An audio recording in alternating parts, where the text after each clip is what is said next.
오늘 이 사무엘상 2장을 우리가 함께 읽어봤는데요. 특별히 사무엘상 2장의 배경은 이러하죠. 이 한나의 감사 찬양이 이렇게 먼저 나오고 있습니다. 한나의 감사 찬양은요, 하나님께서 한나의 기도를 들으시고 응답하셔서 아들 사무엘을 주신 것에 대하여 감사하고 있죠. 이 사무엘의 평생을 하나님께 드린다는 내용으로 나오고 있습니다. 아들을 하나님께 드린다는 것은 그 아이가 하나님의 뜻을 이루는 도구로서, 다시 말해 하나님께서 사무엘을 통해 역사를 이끌어 가실 것에 대한 경건한 소망이 이 속에 포함되어 있는 것이죠. 그러므로 하나님만이 역사의 주관자이심을 믿고 신뢰하는 이 경건한 믿음으로부터 시작된다는 사실을 우리가 잊어서는 안 됩니다. 이러한 믿음의 역사를 움직이는 원동력이 되는 것이죠. 한나는 먼저 자기의 기도에 응답하신 이 하나님을 찬양하는 모습을 보게 됩니다. 하나님이야말로 전 우주의 진정한 통치자이심을 그는 3절로부터 9절까지 고백하고 있죠. 여기서 하나님은 또한 용사의 활을 꺾으시고 넘어진 자를 일으키신다는 분으로 묘사되고 있습니다. 이것은 한나의 개인적인 경험과 이 분인나의 핍박으로부터 벗어날 수 있도록 하나님께서 이 사무엘을 주신 경험을 바탕으로 하고 있다는 것입니다. 그러나 한나는 여기에서 나아가 하나님은 우주적인 통치자이심을 고백하는데, 그 고백이 무엇이냐면요, 여러분들이 가지고 있는 사무엘서 2장 6절에 보면은 여호와는 죽이기도 하시고 살리기도 하시며 음부에 내리기도 하시고 올리기는 하시는도다 라고 말씀하면서 하나님은 인간의 만사를 친히 주장하는 분이심을 나타냅니다. 통치의 최종 결과는 무엇입니까? 하나님께서 세계를 세우시는 것입니다. 가난한 자를 진토에서 일으키시며 빈궁한 자를 거름더미에서 올리사 기족들과 함께 하시며 영광의 자리를 차지하게 하시는도다. 땅의 기둥들은 여호와의 것이라. 여호와께서 세계를 그것들 위에 세우셨다라는 이 8절의 말씀처럼 그 세계의 특징은 이제 곧 공평과 공의로 다스리는 세계를 이야기합니다. 그러므로 하나님께서는요, 이스라엘이 하나님의 나라로 세워짐에 있어서 공평과 공의로 세워질 것을 우리에게 말씀해 줍니다. 그런데 생각해 봅시다. 지금 사사시대를 거치며 이스라엘은 어떠한 길을 걷고 있습니까? 여러분들이 잘 아는 것처럼 하나님의 공의를 잃어버린 채 그들은 살아가고 있습니다. 하나님의 공의를 잃어버렸다는 것이 무엇입니까? 그들의 스스로가 주인이 되어서 소변에 오른 대로 행하는 삶을 그들은 살아가죠. 그래서 자신이 공의가 되는 것입니다. 그리고 그 피해자 중 한 명이 이 경건한 사람을 상징하는 한나였음을 우리 지난 시간에 말씀을 통해 배웠습니다. 이제 하나님께서는 친히 통치하시는 시대가 열리고 있다는 것은 하나님의 공평과 공의가 세워지게 될 것을 알려주는 것이죠. 그러므로 이 장이 고백하는 한나의 찬송은요, 하나님께서 땅 끝까지 통치한다는 사실에 기초하여서 그 신앙의 고백서라고 봐도 무방한 것입니다. 자, 왜 이러한 고백을 나타내는 것이냐? 하나님께서 이제 한 왕을 세우시고 그에게 기름을 부으셔서 새로운 세계, 새로운 공평과 공의가 가득한 나라를 세워가실 것이기 때문입니다. 또한 한나의 감사 찬송은요, 그녀의 기도가 단지 아들을 구한 기도가 아니었음을 확증해주고 있죠. 여기서 한나는 장차 하나님께서 한 왕을 세우실 것을 감사합니다. 여러분들이 가지고 있는 사무엘서 2장 10절 말씀입니다. 이 사사시대의 타락은요, 이스라엘을 바른 길로 인도할 영적 지도자, 즉 왕이 없었기 때문이었는데, 한나는 바로 이 사실을 간파하면서 실제로 한나의 기도가 사무엘을 출생하게 했고, 사무엘을 통해 다윗이 왕으로 세워졌으며, 다윗으로 말미암아 어떻게 됩니까? 이스라엘의 영적 부흥이 임하게 됩니다. 사무엘서는 이 모든 역사가 한나의 기도에서 시작되었음을 강조하고 있죠. 그리고 엘리의 두 아들을 이제 사무엘과 엘리의 두 아들을 통해 이 대조를 이루게 되는데, 그 이유는 이 아들의 모습들이 당시 이스라엘의 영적 타락을 이 두 사람을 통해 대표하면서 보여주고 있기 때문입니다. 또한 이 대조는 우리로 하여금 우리에게 과거의 삶에 있는 성경이 아니라 오늘을 살아가는 우리에게 어떠한 삶을 살아가야 될지, 그리고 하나님이 기뻐하시는 삶이 무엇인가를 우리에게 말씀해주고 있다는 것입니다. 다시 말하면 여호와 앞에 자라나는 사무엘의 모습은 하나님의 은혜를 상징하고, 하나님은 이스라엘의 회복과 부흥을 위해 어린 사무엘을 이스라엘의 선지자로 준비하시며 마침내 다윗에게 기름 부음으로 다윗의 혈통을 통해 예수 그리스도가 이 땅에 오심으로 말미암아 부패하고 타락한 인간들에게 또 한 번 기회를 허락해 주시기 때문이죠. 이것이 오늘 살아가는 우리에게 이 사무엘서가 주는 크나큰 교훈과 기쁨이 무엇이냐라고 했을 때, 사무엘을 통해 무너졌던 그 시대가 회복되어져 가고 장차 앞으로 오실 예수 그리스도의 그림자가 되는 다윗이 통해 하나님의 왕국이 어떠한 삶의 모습인가를 보여주며 그 예수 그리스도가 마침내 이 땅에 오심을 통해 오늘을 살아가는 우리들에게 참된 구원과 기쁨, 그리고 영원한 하나님의 통치가 무엇인가를 우리에게 알려준다는 것입니다. 이것이 우리에게 가장 크나큰 기쁨이며 즐거움입니다. 그렇다면 오늘 이제 본문 12절과 21절에 오늘 우리가 읽었던 이 본문의 배경을 잠깐 보겠습니다. 이 오늘 본문은요, 이 엘리 제사장의 아들 홈리와 비느하스의 이 타락과 그러한 상황 가운데 이스라엘의 제사를 회복할 사무엘이 잘 자라가고 있음을 대비해서 보여주고 있죠. 오늘 담임 목사님 설교 말씀 가운데 아론의 두 아들의 모습, 그 모습과 왠지 홈리와 비느하스의 모습을 대조해서 보면은 참 이 시대의 삶의 그 모습이 어떠했던가를 잘 보여주고 있습니다. 특별히 12절과 17절은요, 이 홈리와 비느하스의 타락상을 보여주는데, 이는 제사를 멸시하는 홈리와 비느하스의 행태가 얼마나 악한가를 보여주고 있습니다. 그것은 다름 아닌 하나님께 올려드리는 제사를 멸시하였다는 것이죠. 하나는 제사장으로서 특정한 부위를 몫으로 받지 않고 제멋대로 자신들의 몫을 삼았으며, 다른 하나는 하나님께 드려야 되는 제물의 기름 부분까지도 강압적으로 빼앗은 것입니다. 하나님께서는 비록 이스라엘의 제사 제도가 극심한 타락 가운데 놓여 있다는 사실을 보여주시지만은 이를 가만히 두지 않고 동시에 제사 제도를 회복할 사무엘을 보내시고 사무엘이 자라감에 있어서 절망적이지 않다는 사실을 보여줍니다. 그것을 통해 본문 마지막에서 사무엘은 여호와 앞에서 자라니라라고 기록하고 있는 것이죠. 이는 26절과 함께 하나님의 사랑과 은혜 가운데 자란 예수 그리스도의 어린 시절의 그 모습이 어떠했는가를 이 누가복음 2장 20절과 52절의 말씀을 분명하게 보여주고 있다는 것입니다. 이 사실은 우리에게 다시 한번 말씀해 줍니다. 무엇을요?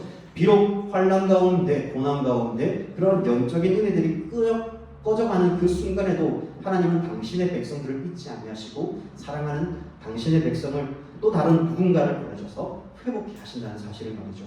그것이 누구입니까? 바로 예수 그리스도이십니다. 여러분, 오늘 설교의 핵심은 이렇습니다. 하나님께서는 인간의 반역에도 불구하고 신실한 일꾼들을 일으켜 그분의 백성을 돌보시는 자비로운 분이시다라는 사실을 오늘 말씀을 통해 우리가 배워가기를 소망합니다. 먼저 사무엘서는요, 이 사사시대를 배경으로 하고 있다고 말씀드렸습니다. 실제로 사무엘은 마지막 사사입니다. 이런 시대에 사무엘의 위치는 다음과 같습니다. 사무엘은 사사시대에서 왕정시대로 넘어가는 일종의 과도기에 있는 그 시대 가운데 왕정시대를 열어가는 굉장히 중요한 키가 됩니다.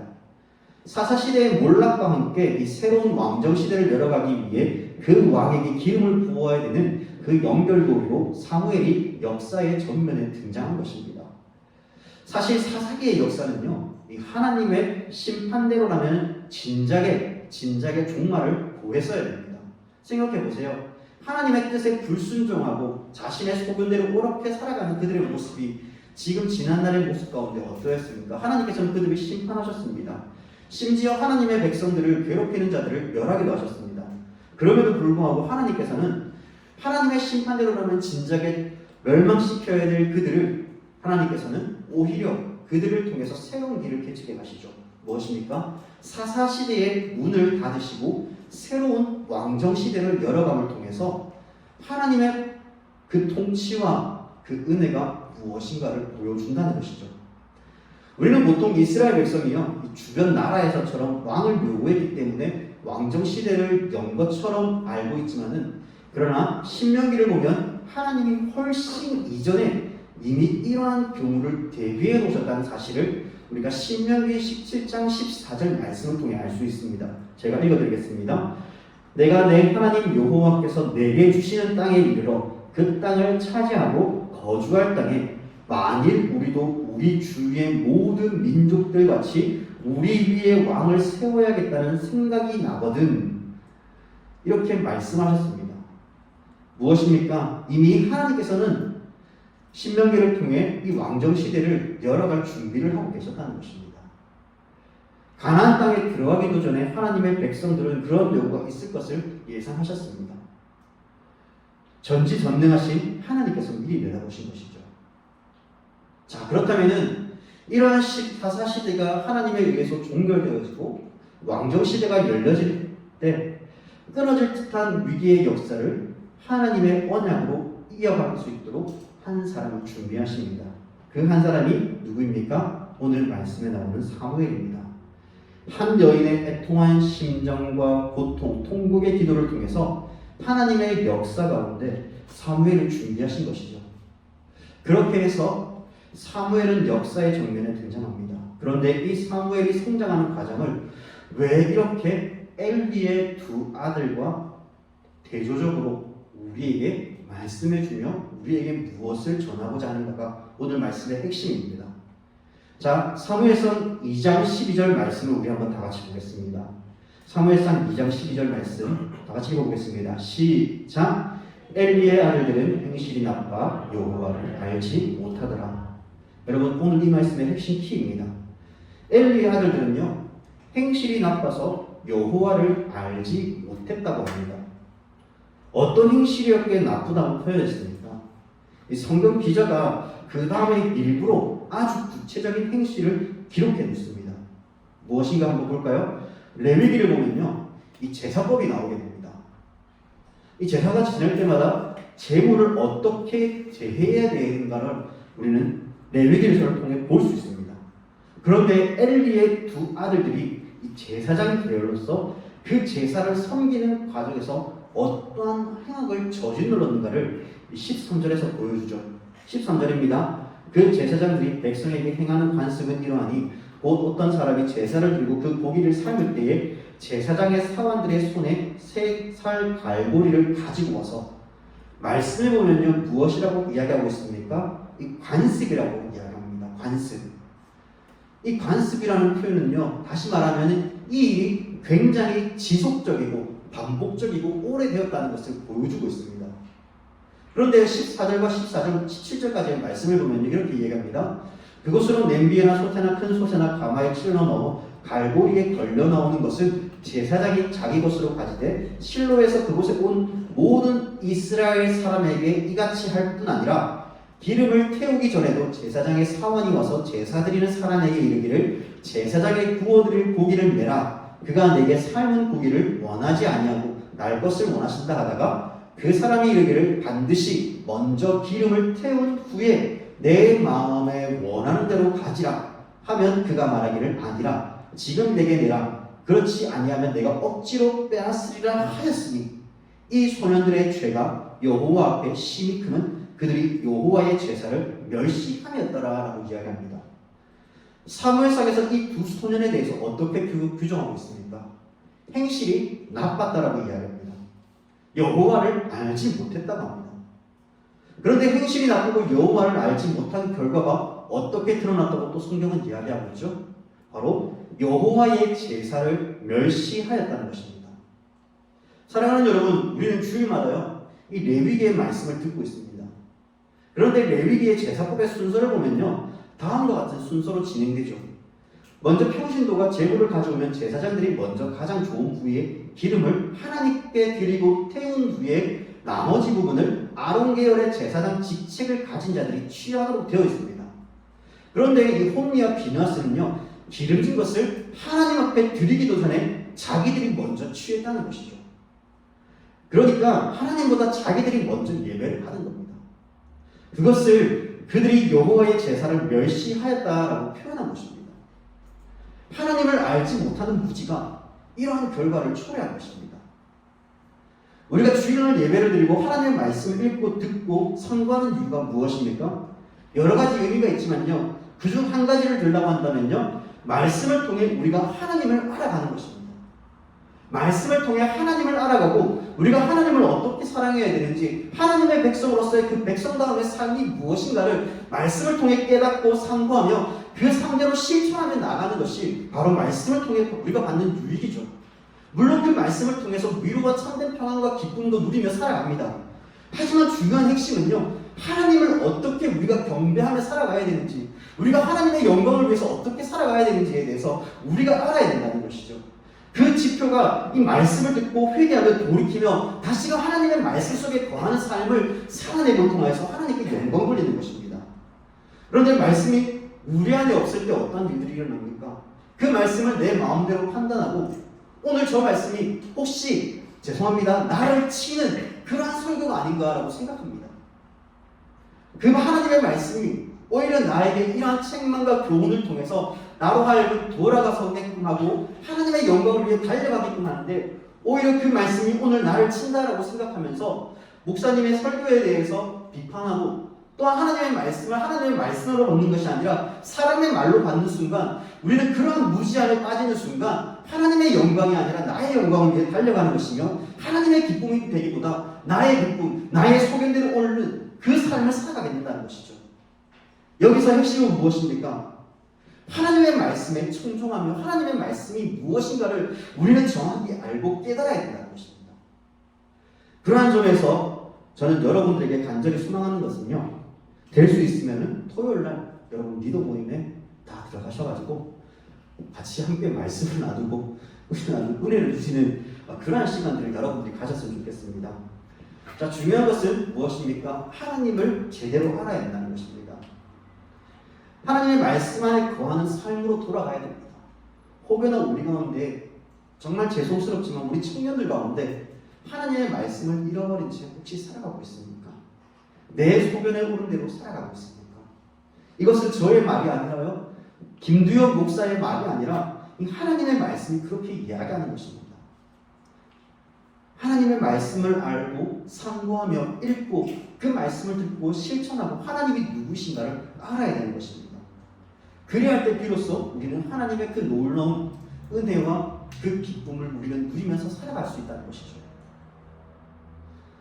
여러분 혹시 남자친구, 여자친구 계신 우리 청년들 있다면요, 한번 내 사랑하는 남자친구와 여자친구가 뭘 좋아하는지 한번 생각해 보세요. 그리고 오늘 너 이거 좋아하는 거 맞지? 한번 물어보세요. 아니다, 나 그거 안 좋아한다 하면 여러분 한번 생각해 보세요. 물론 사랑하는 거지만은 진짜 관심이 있는지 말이죠. 저는 코로나 기간 때요, 좀 몸이 힘드니까 또 몸도 힘들고 또 이제 막 설교도 준비해야 되고 그러다 보니까 거의 방에 거의 틀어박혀 있었어요. 그러다 보니까 애들 2명은 어린이집을 안 가지, 보배는 어린이집을 가기 싫다고 합니다. 왜 가기 싫어? 이러니까 엄마 아빠하고 진주만 있잖아, 나도 있어야 돼, 막 그러는 거예요. 마음속으로 제발 갔으면 좋겠는데 안 가는 거예요. 원장 선생님이 직접 데리러 오겠대요. 보배가 원장 선생님 데리러 오는데 너 진짜 특별한 아이야 얘기해도 안 가겠대요. 그래서 같이 있었습니다. 그런데 계속 방에 들어오면서 아빠 놀아줘 하는데 저는 막 설교를 준비해야 되고 그리고 저만의 좀 준비해야 될 시간들이 있으니까요. 그렇게 못 놀아주니까 갑자기 보배가 일주일 내내 방문이 열려있으면 방문을 닫는 거예요. 여러분, 방문을 닫는다는 그 의미가 뭔지 알겠어요?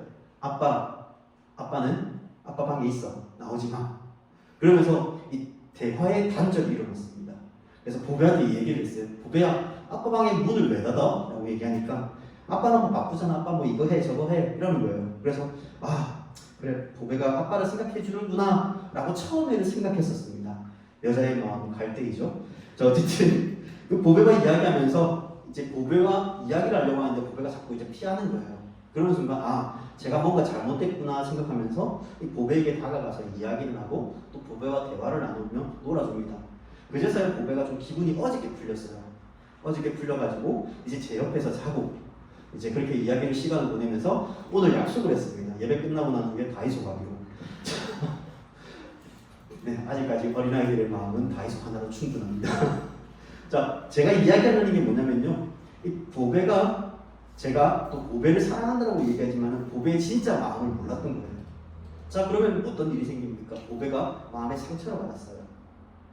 마찬가지로 우리가 하나님을 모른다고 해서 하나님은 상처를 받지 않으시지만은 그러나 하나님께서는 저와 여러분들을 너무나 사랑하시고 가까이 있기를 원하신다는 겁니다.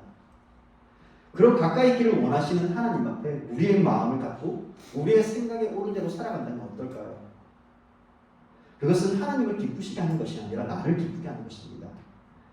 그렇기 때문에 여러분들에게 간절히 소망하는 것은요, 우리 앞에 놓여있는 이 삶의 문제에 있어서 특별히 하나님 앞에 우리의 솔직함을 터놓고 하나님께 가까이 나아갈 수 있기를 바랍니다.